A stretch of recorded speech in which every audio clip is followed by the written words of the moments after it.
नमस्कार। अभी ये जिनका पाम आया है एक लेडी पाम है और वो हैदराबाद से बिलोंग करते हैं और इनको तेलुगु और इंग्लिश ही समझ में आती है, हिंदी बहुत कम समझ में आती है। तो बहुत सारे क्वेश्चन के आंसर्स मैंने इनको इंग्लिश में व्हाट्सएप पे दे दिए हैं। अब यहाँ पर मैं हिंदी में एनालिसिस इनका करूँगा और इनकी फ्रेंड है जो कि दिल्ली से है उनका मैंने एनालिसिस किया था पास्ट में, लास्ट 1 मंथ में, तो वो शायद उनको अच्छे से भी बता पाएंगे हिंदी में भी।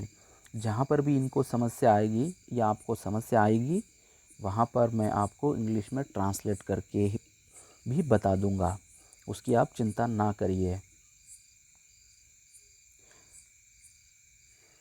अब चलते हैं इनके पाम के एनालिसिस पे। और मैं जो भी पाम एनालिसिस करता हूँ वो मेरे हर वीडियो जो होते हैं वो 1 से 1.5 घंटे के होते हैं। इस 1 से 1.5 घंटे के कारण मैं 3 पार्ट में वीडियो को डिवाइड करता हूँ। तो ये वीडियो का फर्स्ट पार्ट है।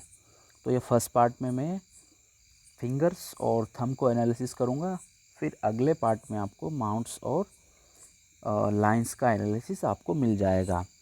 फिर उसके बाद में न्यूमरोलॉजी और एस्ट्रोलॉजी का भी एनालिसिस आपको मिल जाएगा। तो चलते हैं इनके एनालिसिस पे। अब सबसे पहले चलते हैं हाथ का कलर। अब यहाँ पर देखिए जो हाथ का कलर है वो गुलाबी प्लस,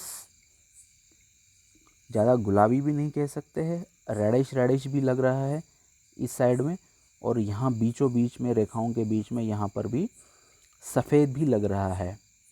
जब इस तरह की समस्या होती है रेडिश प्लस वाइट, यानी इस तरह का हाथ बन जाता है। रेडिश के कारण व्यक्ति का जो स्वभाव होता है वो क्रोधित होता है, उसको गुस्सा बहुत जल्दी आता है और ज़्यादा मात्रा में गुस्सा पाया जाता है। और सफ़ेद कलर के कारण व्यक्ति को छोटा मोटा जो बीमारी है, छोटे मोटे जो रोग है, डिसीज़ है, वो आते ही रहते हैं। एक्चुअली आपको पीसीओडी की समस्या है, आपकी हाथ के अनुसार मुझे दिख रहा है पीसीओडी की समस्या रहेगी। इवन दो आपको जो लेडीज़ के रिलेटेड के जो डिसीज़ होते हैं उनमें आपको समस्या रहेगी। इवन दो आपको मस्तिष्क में आपकी समस्या रहेगी। इन ये सारी आपकी रेखाओं में ये सारा समझ में आ रहा है। साथ में आपको एसिडिटी और स्टमक के रिलेटेड भी छोटे मोटे डिसीज़ आपको रह सकते हैं इस फाइट के कारण। ये यहाँ पर दिख रहा है। जो आगे के पार्ट 2 और पार्ट 3 का एनालिसिस होगा उसके अंदर वो भी डिटेल्स आपको मिल जाएगा। अब उसके बाद में चलते हैं हाथ का क्षेत्र। ये जो हाथ का क्षेत्र है वो लंबाई और उसकी चौड़ाई समान है। ऐसा व्यक्ति काफ़ी दृढ़ निश्चयी होता है। साथ में किसी भी कार्य को तब शुरू करता है जब उन्हें पूरा भरोसा नहीं हो जाता है। जब तक इनको पूरा बिलीफ नहीं मिलेगा तब तक ये किसी कार को किसी वर्क को स्टार्ट नहीं करेंगे, बिगिनिंग नहीं करेंगे। इफ़ यानी अगर आप किसी भी कार्य को पूरी शक्ति लगा के अगर आप कार्य करेंगे तो डेफिनेटली आप सक्सेस होकर ही रहेंगे 100%। अब उसके बाद में चलते हैं अंगूठे पे, थंब। अब थंब का जो फर्स्ट पोर है वो आगे से नुकीला है, यानी व्यक्ति जिद्दी टाइप का होता है। और सेकेंड पोर जो है वो काफ़ी यहाँ पर मांसल है, लेकिन छोटी छोटी रेखाएं जो बहुत है, इस छोटी रेखाओं के कारण आपको अपना काम किसी से निकलवाने में काफ़ी समस्या आती होगी, उसमें आप सक्षम नहीं हैं। उसके लिए मैं आपको रेमेडी बता दूंगा इसके लिए।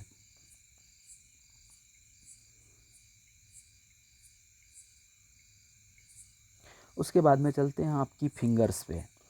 अब इस पाम की जो फिंगर्स है वो पाम के इसके मुकाबले में छोटी फिंगर्स है। जब इस तरह की फिंगर्स होती है तो ऐसे व्यक्तियों को कोई भी कार्य जो है वो जल्दी चाहिए, हरी अप, लेट नहीं चाहिए कोई भी कार्य। लेट प्रोसेस इनको बिल्कुल पसंद नहीं होता है, निर्णय तुरंत लेते हैं। प्लस हाथ के नीचे काम करने वाले की संख्या ज़्यादा रहती है। जब भी जॉब लगेगा आपके अंडर बहुत सारे लोग काम करेंगे, ये फिक्स है।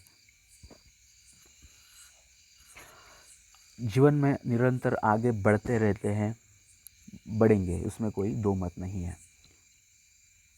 ऐसे व्यक्तियों को छोटी छोटी जो बातें होती है ये बिल्कुल भी प्रभावित नहीं कर पाती है। विचारों में जल्दबाज और बातचीत में स्पष्ट होते हैं, मुंह पे बात करते हैं। इनमें इसकी वजह से भी कई बार इनके काम भी बिगड़ सकते हैं। तो ज़्यादा जल्दबाजी भी ना करें।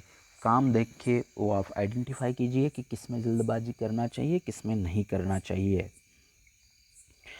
अब उसके बाद में चलते हैं फर्स्ट उंगली पे। ये है फर्स्ट उंगली।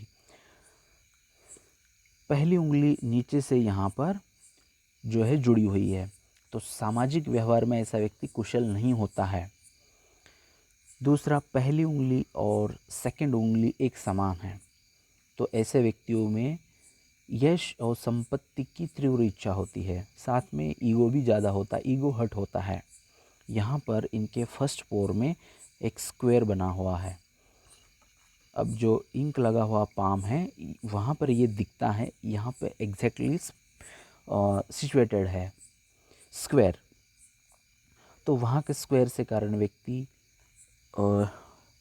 ज़्यादा झूठ नहीं बोल सकता है। दूसरों को टीचिंग करना, दूसरों को सिखाना अच्छी तरीके से, इन चीज़ों में इनको ज़्यादा रुचि आती है। दूसरों को ज्ञान देना किसी भी चीज़ का। दूसरा, ऐसे व्यक्ति अगर किसी काम में किसी से या किसी चीज़ के लिए अगर ये झूठ भी बोलते हैं तो भी इनको उस कामों में सफलता मिलती ही है इस स्क्वायर के कारण। दूसरा पोर और तीसरा पोर पे यहाँ पे सारी जो है खड़ी रेखाएं हैं। यहाँ की खड़ी रेखाएं जब वहाँ होती है जब तो ज़्यादा मित्रों की संख्या बनती है।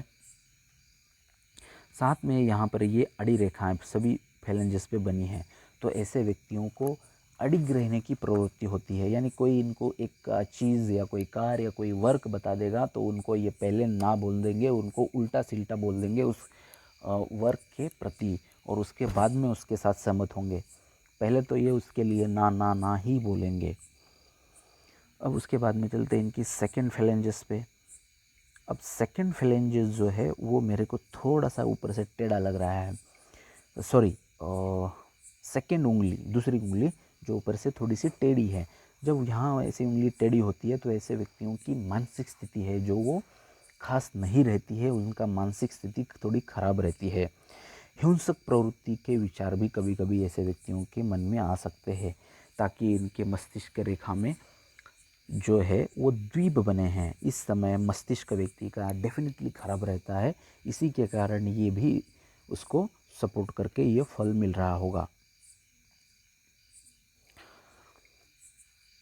अब दोनों उंगली में यहाँ पर स्पेस नहीं दिख रहा है, और एक फ़ोटो में मुझे दिखा है, एक फ़ोटो में नहीं दिख रहा है।